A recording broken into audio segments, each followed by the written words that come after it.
What's going on, everybody? We have a Lightroom tutorial this week. Now, this was supposed to be an R7 review, but between all the wildfire smoke and some company, I just have some more testing to do on that camera before I can do a deep dive review.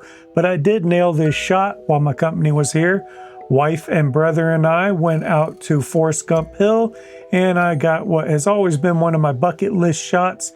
We're going to dive into the edit right now. So here's the color raw version. It is not tack sharp. I mean, basically, to get this shot, you got to wait for people to get out of the road, wait for the cars to be clear, run out there, have your settings dialed in before you do, snap the shot, run back, and there was some wildfire smoke in the air as well.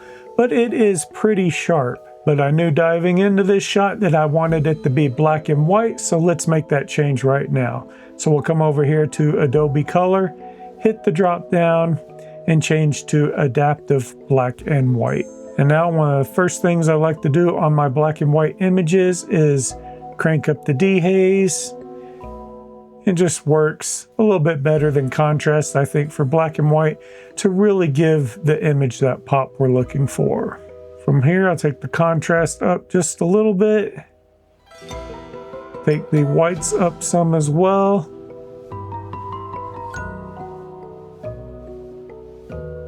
I'm already seeing some clipping in the blacks.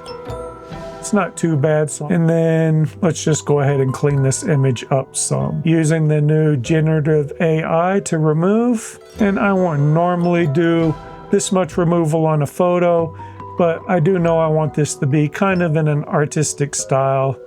So I don't really mind doing that much to clean it up. We'll start with our signs here. This does take a little bit of time. I got a pretty fast PC, but it still takes a little time. And I'll just kind of fast forward all this for you guys. So it did a great job removing all our signposts. It still kept the fence intact for the most part. I was a little worried about that. So we have some cars here I don't want. A few people. Let's see how that does. You can see here I missed a little bit of the shadow on that car. Let's just take that out as well. And while we're doing it, I'm going to remove this house. Like I said, I normally don't go this in depth, but for an artistic kind of photograph, I don't mind. Looking good. Is it part of a camper up here I want to take out? Hopefully it doesn't mess with our road. And let's see what's on the horizon here. See another car parked out here. And let's just go ahead and take these little outbuildings out as well. Removing a lot, aren't I? Like I said, I don't normally go this in depth with the removal tool. If it's there, it's there. But being a bucket list shot, and that I want it to be kind of that artistic look, we're going a little heavy-handed just to get it really nice and clean. All right, that is looking pretty good. We'll hop back over here to the edit.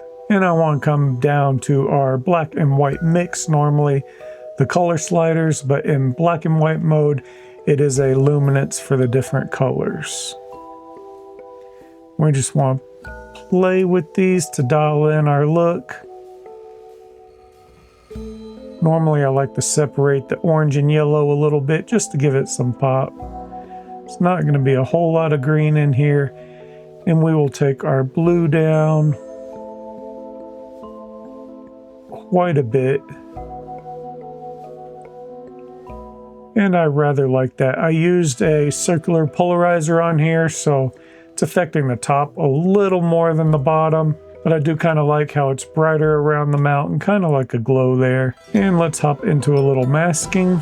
Put a linear gradient on the bottom. Feather it out quite a bit. And drop it down. We don't want it to be really noticeable, just kind of guide your eye into the center of the frame. Now looking at the overall photo, I want to make it a little moodier. I'm going to drop my shadows some. I'm going to drop my highlights just a little bit, my whites as well.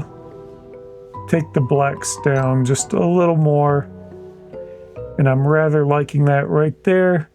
Back in the masking, a nice big radial gradient over our horizon out there. I'm just going to give it just a little bump. And I want to right click on that mask, duplicate and invert, and go one bump the other way. So -10 exposure on the second mask, +10 on the first. That's just kind of drawing our eye to where it needs to be. Let's give this whole thing a little texture pop. And actually, I'm not feeling that. I think we'll do some texture in the sharpening. It's just doing too much in the foreground. And I'm kind of liking this kind of a little more smooth. So looking at the overall image, I want to come down here and give it just kind of a steely color. So in the mid-tones, I'm going to pump in some blue, not a lot. You can see just a little bit of saturation there. Give it that kind of steely color. And I rather like that. I might take it a little bit more towards turquoise. And there we go. The edit's looking pretty good. We are most of the way there. It does have some noise. So we want to run a light denoise on this. And let's zoom in here and take a look. So this is something I was worried about. Seems like when you do these high contrast black and white images on these mirrorless cameras, at least I get this kind of weird noise. Looks like horizontal lines throughout the image in the darker areas, almost like you can see the lines of the sensor, and the denoise did not clean that up. It did take care of a bunch of the other noise, but those lines are still there. Even if we crank it to 100, I mean, we've lost a lot of detail now, but we still have those lines in the dark area. So what I have found works well, and I hope it does here, let's take our denoise down to about 20%, and then let's do a little manual noise reduction. And we had to go pretty high to get rid of that. About 70, most of it's gone. About 90%. Let's take a look at our detail.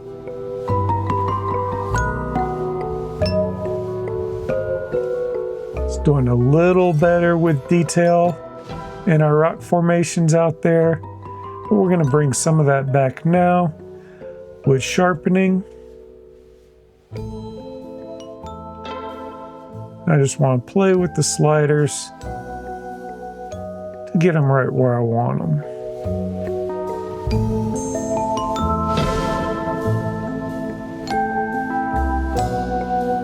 And something about that. 46 on the amount, 12 on the radius, 39 on the detail, 17 on the masking. And that is looking pretty good, but it is a little too clean. So the next thing I want to do, I do want it to be a pretty clean photo, a nice smooth black and white, but just to get back a little bit of that sharpness and take a little bit of this digital look out of it, we're going to throw in a little grain. And that's also going to hide any of those horizontal lines we had left. So zoom out, take a look at the whole image here. That is looking pretty good. One more thing I might want to do. So let's select our sky. I just want to add a little texture in the sky, just for a little more moodiness. But all in all, I'd say that's our image. Let's turn off our clipping alerts. All right, looking at the whole image here, the last thing I want to do is refresh all our AI stuff. And this is kind of new, and I think it was 2 versions ago of Lightroom, they started doing all the AIs in the original file instead of creating a duplicate. So you want to update this, and it just takes a look at everything you did with masking and all that, and make sure it's all blended together, nice and smooth with your AI, like removal and denoise type stuff. So this will take a minute to run, but let's look at the before and after. You don't need to watch all this. Hope you guys enjoyed the video. Hope you liked the picture. I'll get that R7 review to you soon. I just need some more time to play with it. Hopefully this smoke clears. Hope you're not getting anywhere you're at. And until next time, thanks for watching.